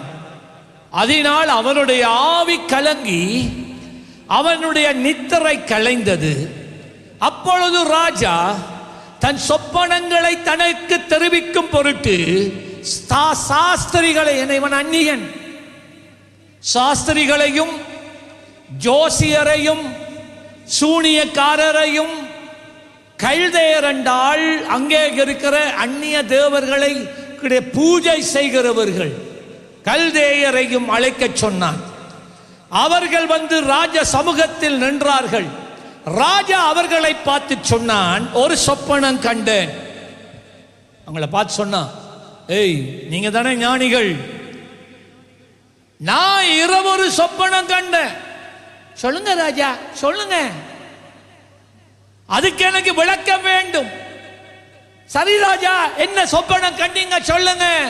அவன் சொன்னா, இத்தனை காலமும் நீங்க எனக்கு காட்டின விளையாட்டு இதுல சரி வராது. சொன்னா, நான் கண்ட சொப்பனம் என்ன, அது முதலாவது, அதை நீங்க சொல்லணும். அதுக்கு பிறகு அதன் அர்த்தம் இன்னதென்று எனக்கு சொல்லணும் என்றான. கதி கலங்கிச்சு. இவங்க எல்லாம் தடுமாறுறாங்க. தடுமாறுற நேரம் அவன் இன்னொரு காரியம் சொன்னான், சொல்லல. ஏன்னா இவங்க தடுமாறி கொண்டு இருக்கிறான். அந்த தடுமாற்றத்தில் அவன் சொன்னான், சொன்னதுதான். ஏய், அவன் ஒரு நாட்களை குறிப்பிட்டு சொன்னான், இந்த நாட்களுக்குள்ள நீங்க எனக்கு வந்து சொல்லல, உங்களையும் கொலை செஞ்சு உங்களுடைய வீட்டையும் நான் சுட்டரிப்பேன் என்று சொன்னான். போச்சு. சாத்திரிமார், சூனியக்காரங்க, மந்திரிகள், மந்திரவாதிகள் எல்லாரும் கதிகலங்க தொடங்கிட்டாங்க. இவர்கள் தங்களை ஞானிகள் என்று சொல்லிக் கொண்டு இருந்தார்கள். 5ஆம் வசனம். ராஜா கல்தேயருக்கு பிரயுத்தரமாக, என்னிடத்தில் இருந்து பிறக்கிற தீர்மானம் என்னவென்றால், நீங்கள் சொப்பனத்தையும் அதன் அர்த்தத்தையும் எனக்கு அறிவியாமற் போனால் துண்டித்து படப்படுவீர்கள், உங்கள் வீடுகள் எரிக்கப்படும். இப்ப 13வது வசனத்துல இப்ப கடைசியா இவங்க ஒரு இந்த மந்திரவாதிகள், ஜோசியர்கள், சூனியக்காரர்கள் இவங்க எல்லாரும் ஒரு முடிவுக்கு வந்து சொல்றாங்க ராஜாட்ட, ராஜா நீர் கேட்கிற காரியம் மிகவும் அருமையானது. இப்ப சொல்றாங்க, மாம்சமா இருக்கிறவர்களோட வாசம் பண்ணாத தேவர்களே ஒழிய ராஜ சமூகத்தில் அதை அறிவிக்கத்தக்கவன் ஒருவரும் இல்லை என்றான். வெளிப்பாடு என்று சொன்னவன் சொல்றான், நீர் பெற்றுக்கொண்ட இந்த சொப்பனம் இது சாதாரணமானதல்ல. இந்த உலகத்தையும் அண்ட சராசரங்களையும் படைத்த தெய்வத்தினுடைய சொப்பனம்.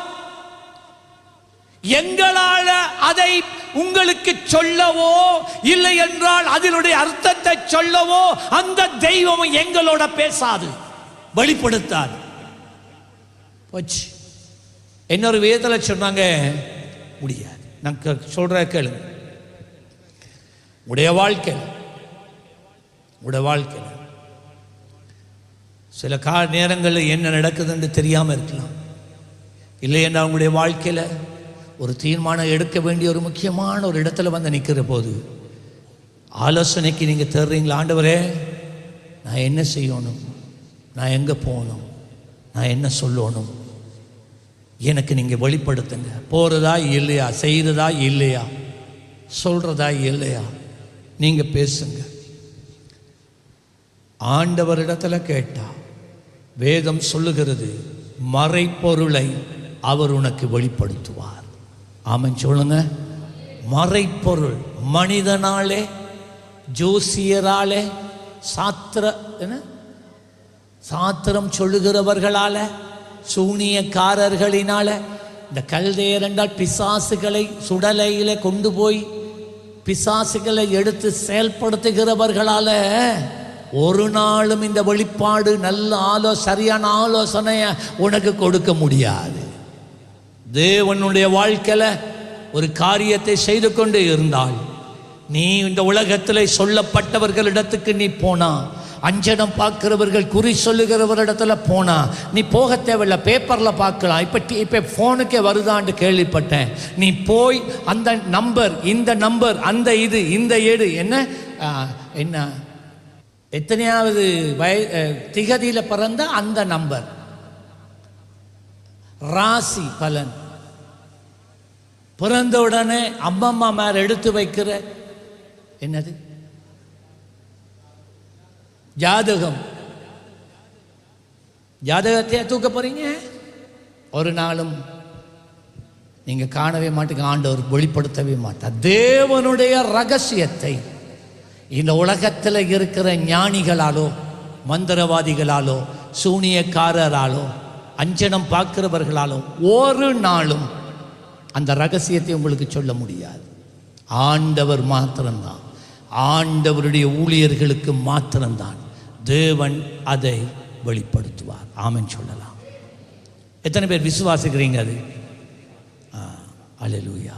பேப்பரை திருப்புறல பஞ்சாங்கம், அந்த பார்த்தீங்களா பஞ்சாங்கம், பிரதர் பார்க்கக்கூடாதா இனிமேல்? அங்கே இருந்தால் நீங்கள் வந்தீங்களா? பிரைஸ் சொல்லுவாங்க. நீங்கள் வந்துட்டீங்க, இங்கே கொஞ்சம் பேர் அதுக்குள்ளே இருக்கிறான். வித்தியாசம் பார்த்தீங்களா? அவர் அதுக்குள்ளே அந்த வழியில் வந்துட்டார். உங்களில் ஒரு சிலர் அதுக்குள்ளே தான் இருக்கிறீங்க. எப்படி பாஸ்டர் நீங்கள் அப்படி சொல்கிறீங்க? சரி, இந்த கல்யாணம் நடக்கிற நாட்களை பார்த்துருக்குறீங்களா? நம்மளோட புள்ள ஜபத்தில் இருந்து ஒரு டேட்டை போட்டு இந்த கல்யாணத்தை நடத்துகிறோம்ன்று நாம் இங்கே குந்தகுல 10-15 கார் போகுது, 10-15 கல்யாணம் நடக்குது. அவன் தேவனை அறியாதவன். அவன் நாள் பார்த்து, குறி பார்த்து, அது பார்த்து, இது பார்த்து, தங்கம் எல்லாம் எல்லாத்தையும் கரைக்கிற, எல்லாத்தையும் கரைச்சி உருக்கிறெல்லாம் உடைச்சி, அவன் ஜாதகம் பார்த்து அதே நாளில் எப்படி ஐயா கல்யாணம் முடிக்கிறான்? இது இன்றைக்கு வரைக்கும் நான் அறியாத ஒரு புதிர். நாங்கெல்லாம் வரையிலாது எப்படியோ கதை லீக் ஆகிடும் பாஸ்டருக்கு. ஆகவே 4ஆம் தரப்பினர், 3ம் சரி வரா, இப்போ 4ஆம் தரப்பினர் இடத்துல மட்டக்கிழப்புல எல்லாம் வேணாம், கொழும்புல கண்டியில தலதா மாளிகைக்குள்ள போய் இந்த இருக்கு இந்த பேர், இந்த இருக்கு நான் பிறந்த நிமிஷம், இந்த இருக்கு நான் பிறந்த திகதி, அவர் ஐய பார்த்து எப்ப சகுனம் அப்படியே பிரதர் கார்டில் வருது, கல்யாண கார்டில் முகூர்த்த. ஆனா இங்க வந்து பரிசுத்த குஞ்சுகளா குந்திட்டு இருக்கிற.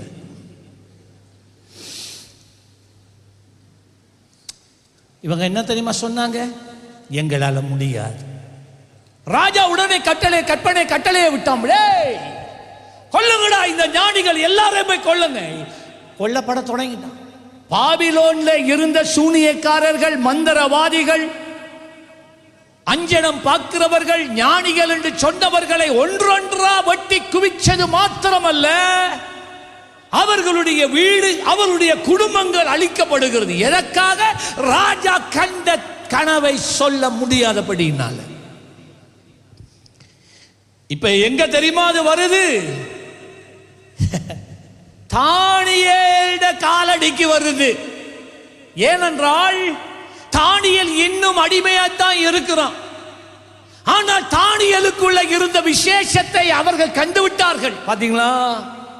உனக்குள்ள இருக்கிற விசேஷம், உனக்குள்ள இருக்கிற தெய்வத்தின் அபிஷேகம், உனக்குள்ள இருக்கிற தெய்வீக ஞானம், பரலோக ஞானம் வெளியில சுத்தி வர இருக்கிறவங்களால காண முடியுதா?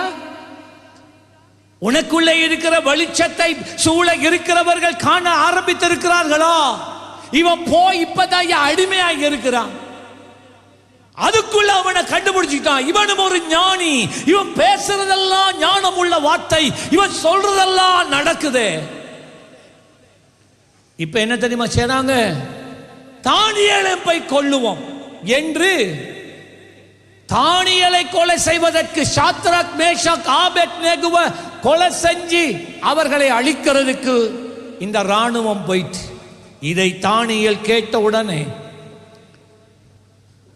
13 வசனம், ஞானிகளை கொலை செய்ய வேண்டும் என்கிற கட்டளை வெளிப்பட்ட போது தானியேலையும் அவன் தோழரையும் கொலை செய்ய தேடினார்கள். 16வது வசனம். தானியேல் ராஜாவுக்கு முன்பதாய் போறான்.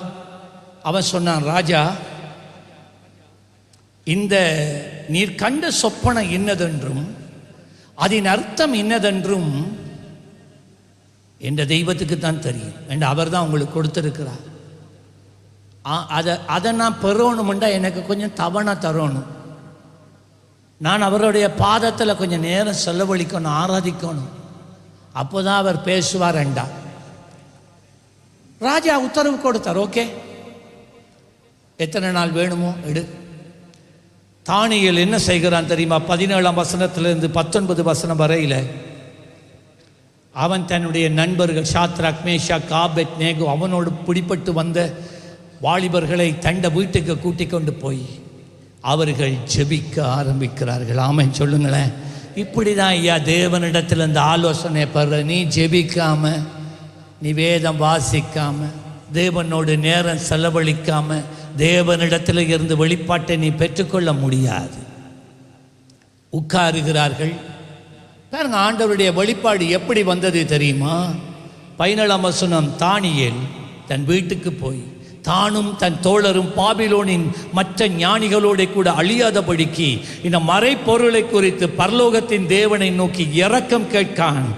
19வது வசனம். பின்பு ராக்காலத்தில் தரிசனத்தில், ராக்கால தரிசனத்தில், அன்றே ராக்காலத்தில் நேபுகாத்நேசர் மன்னனுக்கு ஆண்டவர் சொப்பனத்தில் பேசினார். அதே சொப்பனத்தை இவன் ஜெபத்துக்கு பதிலாக கர்த்தர் தானியேலுக்கு கொடுக்கிறார். உங்களுடைய சொப்பனங்களில் கவனமாக இருக்கணும். எல்லா சொப்பனமும் தேவன் தார சொப்பனம் அல்ல. There are specific dreams. நீங்கள் நல்லா ஜெபிச்சு போட்டு படுத்தீங்கன்னா ஆண்டவர் உங்களுடைய சொப்பனத்துக்கூடாக உங்களுடைய ஜெபத்துக்கு பதிலை தருவார். ஆகவே சொப்பனங்களை எல்லாத்தையும் அலட்சியம் பண்ணக்கூடாது. சொப்பனத்தை கண்டுட்டு என்ன வந்து கரைச்சப்படுத்தக்கூடாது.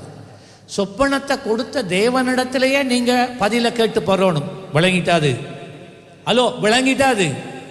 போயிட்டு ஆஜியாரத்தை போயிட்டு நல்ல பிரியாணியை வயிறு மூக்கால சோறு வரும் வரைக்கும் திண்டுட்டு கொரட்டை விட்டுட்டு அங்கே வருது யானை உண்டு பிரதர், ட்ரெயினில் அடி விளையுது பிரதர், என்ன அர்த்தம் பிரதர், நான் தெடுக்கிட்ட எழுப்பிட்டான் பிரதர். யானை ட்ரெயினில் அடிபடுதா? கவனமா இரு, நீ தான் அந்த யானை. நீ ட்ரெயினில் அடிபட்டு சாக போற. வண்டியை கூற முதல்.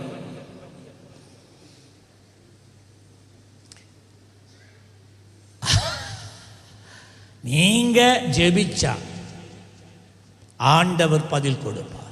வார்த்தை கூடாக கொடுப்பார், தீர்க்க தரிசனத்துக்கூடாக கொடுப்பார், உணர்வுகளுக்கூடாக கொடுப்பார், சொப்பன வழியாய் கொடுப்பார். ஆமென் சொல்லுங்க. அப்பொழுது தானியேலுக்கு அதே சொப்பனத்தை ராஜா கண்ட அப்படியே கொடுத்தது மாத்திரமல்ல, அதுக்குரிய வியாக்கியானத்தையும் கர்த்தர் தானியேலுக்கு கொடுக்கிறார். ராஜாக்கு அது கொடுக்கல.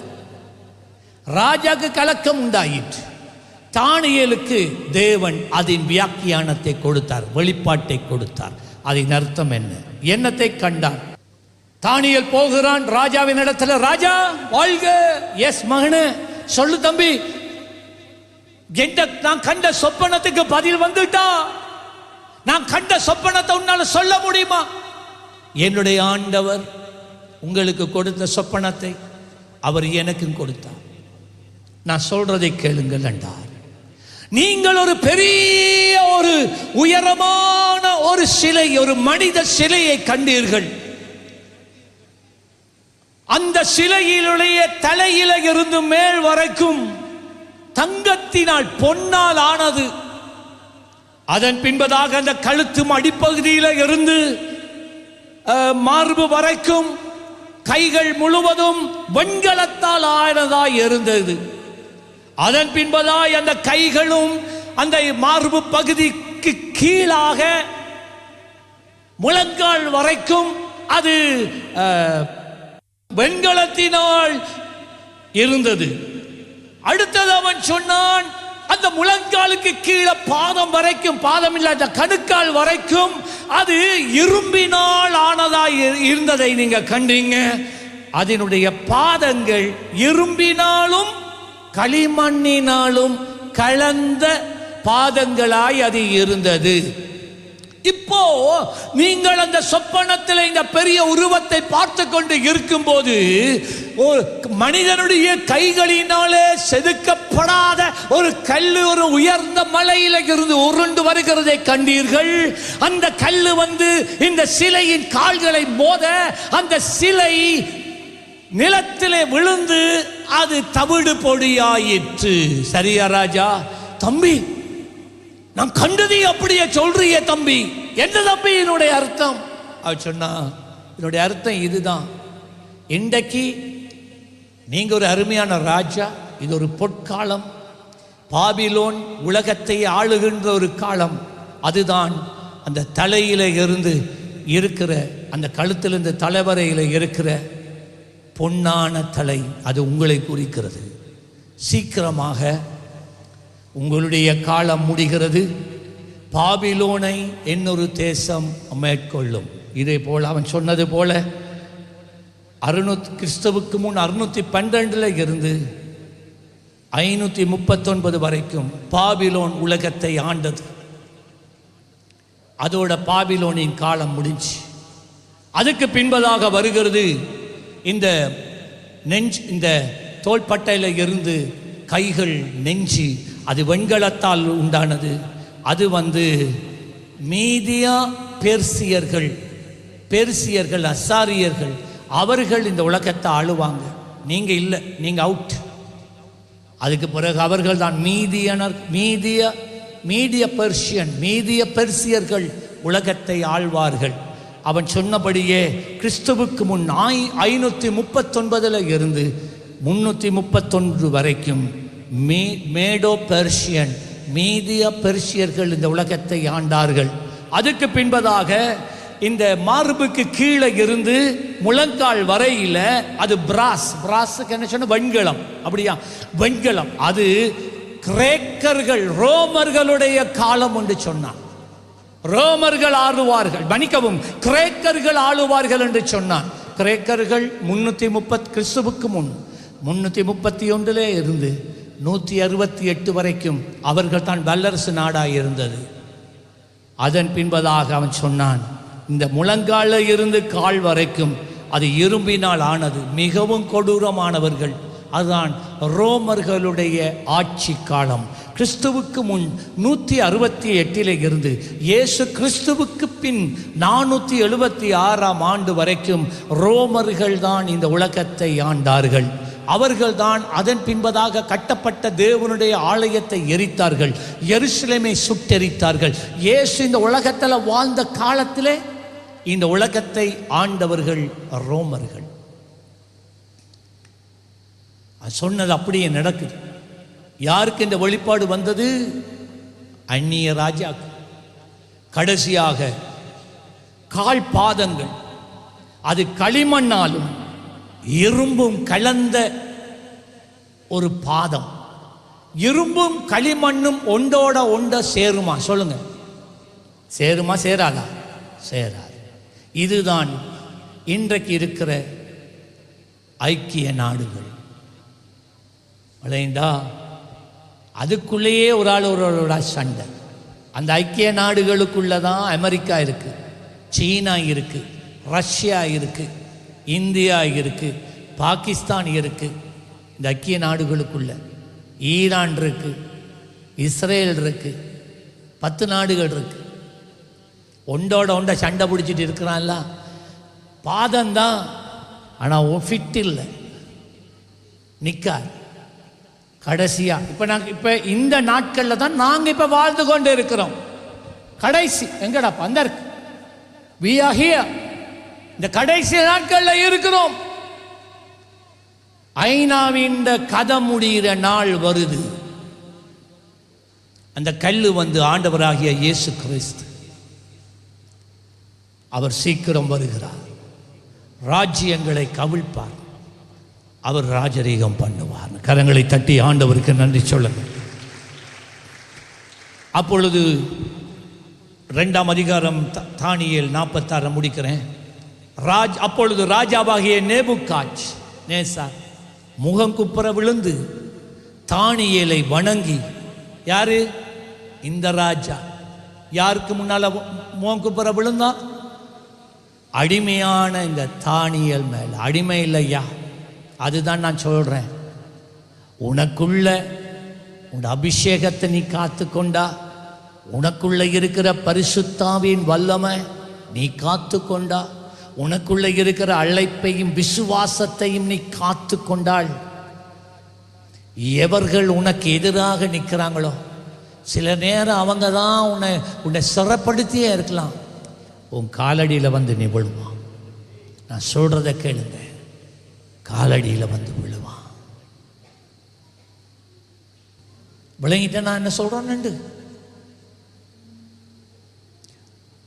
உனக்குள்ள அபிஷேகம் இருக்கிறதுனால யாரும் எதிர்க்க மாட்டாங்கன்னு நினைக்க வேண்டாம். யாரும் பரிகாசம் பண்ண மாட்டாங்கன்னு நினைக்க வேண்டாம். கேலி செய்ய மாட்டாங்கன்னு நினைக்க வேண்டாம். உன்னை கொடுமைப்படுத்த மாட்டாங்கன்னு நினைக்க வேண்டாம். இதெல்லாம் நடக்கும். ஆனால் உனக்குள்ள இருக்கிற அபிஷேகம் உன்னை தலை நிமிர்ந்து இருக்க பண்ணும். அவர்களை உன் காலடியில் கொண்டு வந்து விழத்தல்லாம். ஹல்லேலூயா.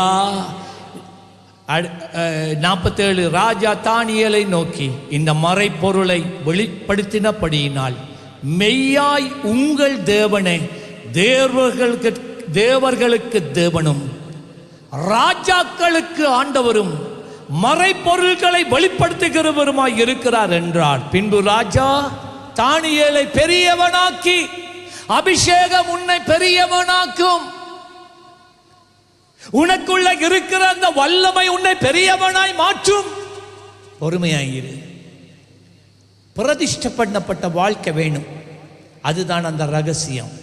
இதெல்லாம் எங்க ஆரம்பிச்சது தெரியுமா? தானியேல் ராஜாவின் போஜனத்தினாலும் பானத்தினாலும் தன்னை தீட்டுப்படுத்திக் கொள்ளாதபடிக்கு தன் இருதயத்தில் தீர்மானிச்சதினால வந்த பிரதிபலன் தான். இன்றைக்கு உனக்குள்ள இருக்கிற அபிஷேகத்தை எல்லாருமே கேலி பண்ணலாம். It's okay, don't worry. கேலி பண்றான் என்ன இருக்கு? அவன் பண்ணிட்டே தான் இருப்பான், ஒண்ணுமே செய்யலாது. விடுங்க, நீங்க கவலைப்படவே வேணாம். ஆனால் கர்த்தர் உன்னை உயர்த்துவார். அவர் உயர்த்தி கொண்டே போவார். எந்த இடத்துல அவமதிக்கப்பட்டாயோ, எந்த இடத்துல தூஷிக்கப்பட்டாயோ, எந்த இடத்துல புறக்கணிக்கப்பட்டாயோ, எந்த இடத்துல உன்னை எல்லாருக்கும் முன்னால் ஒன்றுக்கும் உதவாதவன் என்று சொன்னாங்களோ, அதே இடத்துல நீ விட்டுட்டெல்லாம் ஓடி போறதில்லை, நீ அப்படியே இருக்கிறது தான். அதே இடத்துல கர்த்தர் உன்னை பெரியவனாய் மாற்றுவார். ஆமென், ஹல்லேலூயா. 49வது வசனம். தானியேல் ராஜாவை வேண்டிக் கொண்டதின் பேரில் அவன் சாத்ராக்கையும் மேஷாக்கையும் ஆபேத்நேகுவையும் பாபிலோன் மாகாணத்துக்கு காரியங்களை விசாரிக்கும்படி வைத்தான். தானியேலோ வென்றாள் ராஜாவின் கொழு மண்டபத்தில் இருந்தான். அவனுக்கு எங்க தெரியுமா? நீ எங்கே போகக்கூடாது ராசா. நேபுகாத்நேச்சார், நீ எங்கேயுமே போகக்கூடாது. நீ ஒரு ஜெனரலாக, நீ ஒரு கவர்னராக, நீ என்னுடைய அரண்மனையிலே நின்று இருக்கும். உங்களுக்கு தெரியுமா, தானியேலை கொல்ல அரண்மனைக்குள்ளேயே பல சதிகள் நடந்தது, பல தடவை. அதில் ஒன்றுதான் சிங்கக்கவியில் தூக்கி போடப்பட்டது. ஆனால் அவர்களுடைய சதி திட்டங்கள் ஒன்றும் வாய்க்கல. ஆமென் சொல்லுங்களேன். நேபுகாத்நேச்சாருக்கு பின்பதாக வந்த 3 ராஜாக்களுக்கும் அவன் அதே நிலையில இருந்து கொண்டு அரண்மனையிலே அவன் வேலை செய்து மிகுந்த முதிர் வயதிலே அவன் மரித்து போனான். ஆண்டவர் உனக்கு நீண்ட ஆயுளை கொடுப்பார். தேவன் உனக்கு கொடுத்ததை எவராலும் பறிக்கவும் முடியாது. தேவன் உன் மேலே வைத்திருக்கிற யோசனைகள், திட்டங்கள் பெரியது. ஆனால் ஒன்றே ஒன்று, இந்த உலகத்துக்கு ஒத்த வேஷம் தரித்து உன்னை தீட்டிப்படுத்தி கொள்ளாதபடி உன் உள்ளத்தில் தீர்மானம் பண்ணுங்கள். கர்த்தர் உங்களை ஆசீர்வதிக்கட்டும். எழுந்திருங்க.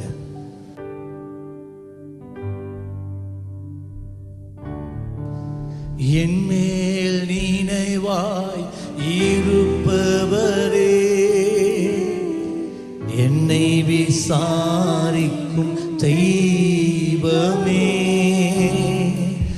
உம் அன்பு கரங்களில் நான் இருப்பேன். என்னை உயர்த்த இறங்கி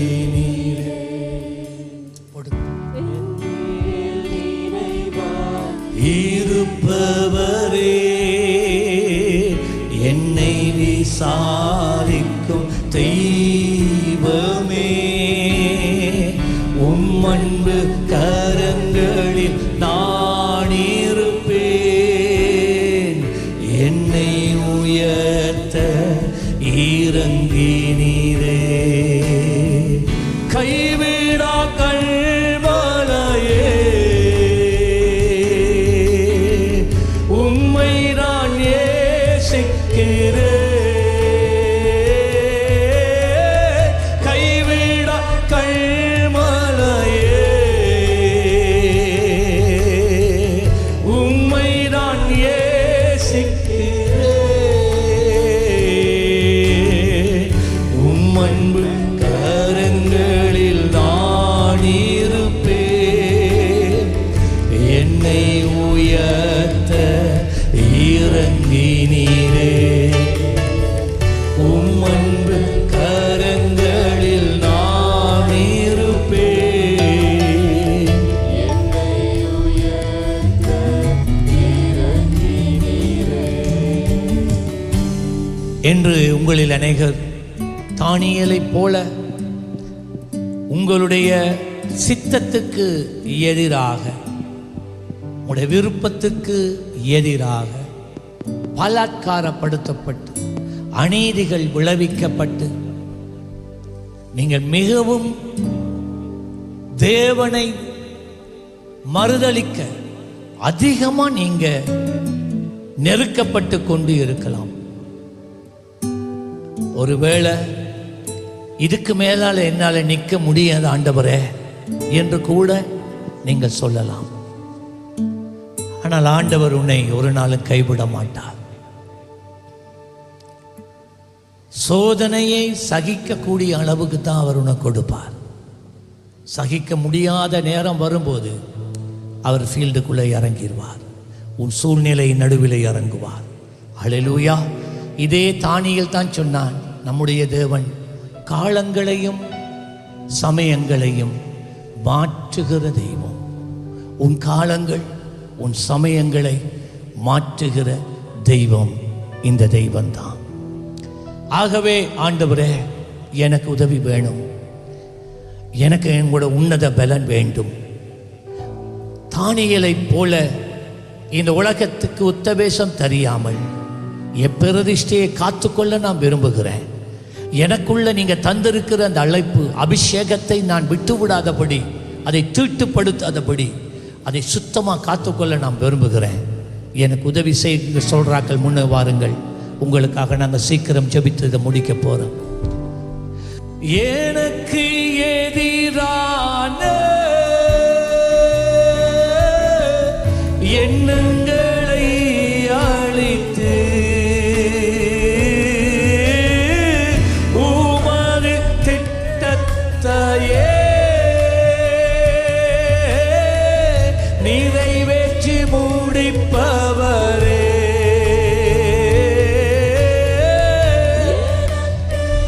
ஓடிவாங்க, ஜபிக்க தொடங்க, நேரம் போகுது. ஜபிங்க எல்லாரும்.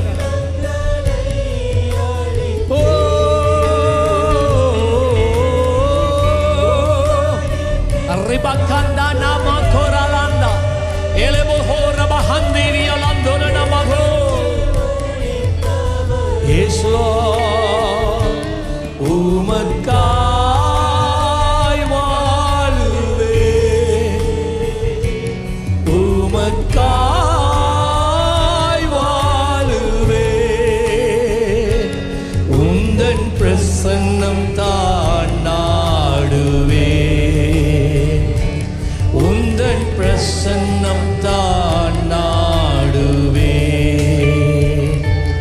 அருமையான தகப்பனே, தானியேலுக்குள்ள இருந்த அந்த விசேஷித்த தன்மை எங்க ஒவ்வொருவருக்குள்ளும் வர வேண்டும் என்று வாஞ்சிக்கிறோம் ஆண்டவரே. பரிசுத்த ஆவியானவர் உங்கள் மேலே வரும்போது நீங்கள் பலனடைவீர்கள் என்று சொல்லப்பட்டபடியே பலனடைந்து எருசலேமிலும் யூதேயாவிலும் சமரியாவிலும் உலக எங்கிலும் எனக்காக சாட்சிகளாக இருப்பீர்கள் என்று சொல்லப்பட்டபடியே அவர்கள் பரிசுத்த ஆவியானவரை பெற்று மிகவும் வல்லமை உள்ளவர்களாய் ஆண்டவரே இரத்த சாட்சிகளாய் மறிக்கும் வரைக்கும் அவர்கள் உம்முடைய சுவிசேஷத்துக்காக நின்றது போல நாங்களும் உமக்காக நிற்க, உமக்காக அறை கூவ கிருபை தாரும். இயேசுவின் நாமத்தில் ஜெபித்து ஜனங்களை ஆசீர்வதிக்கிறோம் நல்ல தகப்பனே, ஆமென். சேர்ந்து சொல்லுங்க, என் ஆத்துமாவே கர்த்தரை சோத்தரி, என் முழு உள்ளமே அவர் பரிசுத்த நாமத்தை சோத்தரி. என் ஆத்துமாவே கர்த்தரை சோத்தரி, அவர் செய்த சகல உபகாரங்களையும் மறவாதே. ஆமென், ஆமென். இப்பொழுது நம்முடைய கர்த்தராகிய இயேசு கிறிஸ்துவினுடைய கிருபையும் பிதாவாகிய தேவனுடைய அன்பும் பரிசுத்த ஆவியானவருடைய அந்நியோன்ய ஐக்கியம் உங்கள் அனைவருடன் கூட என்றும் எப்பொழுதும் கூடவே இருப்பதாக. ஆமென், ஆமென். வந்ததுக்கு நன்றி. கர்த்தர் தாமே உங்களை ஆசீர்வதிப்பாராக. ஒரு தானியேலாக இந்த பட்டணத்துக்குள்ளே ஊடுருவி செல்லுங்கள். God bless you. ஆமென். பிரியமானவர்களே, எமது ஆராதனையுடன் இணைந்திருந்தமைக்கு எங்கள் மனமார்ந்த நன்றிகளை தாழ்மையுடன் கூறிக்கொள்ளுகிறோம். இந்த ஆராதனை உங்கள் ஆத்துமாவுக்கு மிகுந்த ஆசீர்வாதமாக இருந்திருக்குமென விசுவாசிக்கிறோம். தொடர்ந்தும் எம்முடன் இணைந்திருங்கள். கர்த்தர் தாமே உங்களை ஆசீர்வதிப்பாராக.